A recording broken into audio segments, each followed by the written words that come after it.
because through the years we have depended, as Nikki G speaks of this,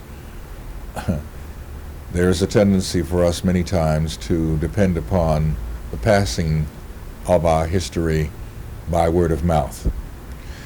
She speaks in her books, for instance, about the so-called griots.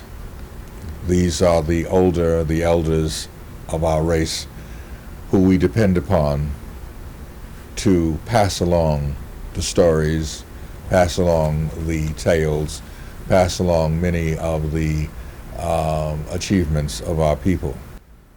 In this case, I think it's very significant that this is written by a man who, first of all, was not only a student of this school, but worked his way back to the school, gave back to the school by becoming teacher, dean, guidance counselor, and finally principal, and certainly has a first-hand knowledge of the achievements of the school. But most important, he gives in this book a description of a little-known part of our history and the black experience. What is also significant is that this is little known by many of the people who lived in the very immediate area as to what the school achieved. More astounding is the fact that this school was in an area which many of us would consider blighted. I came to the school in 1955, 56. Drugs had begun to infiltrate the area, crime, and yet despite all of this, you still had this bastion, you still had this citadel of learning which top flight students were being turned out despite these incumbent factors. Very little, as far as I know, was ever said about it. You had individuals who not only graduated, but became figures both on the local level, the national level, the international level. Charles Rangel, politician. John Carlos, who can forget John in 1968?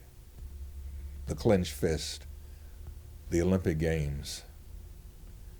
John, who later, after doing that, was blacklisted, who paid the heavy price, who could not get a job, who could not even hold a job coaching a girls' track team because he was blacklisted. John, whose wife committed suicide. Who can forget Brock Peters, who was nominated for an Academy Award, who recently passed away? James Baldwin, the author of God knows how many books, who was a member of the Arista at Douglas. Robert Lowry, fire commissioner. This is just to name a few. To even think about the staff, do you realize that you had on staff as teachers people like County Cullen, the great poet, Harcourt Tynes, who was one of the people who started the original Niagara movement and the first march on Washington that took place in 1941. Out of that school, you had coming at least 4 people who became superintendents of districts.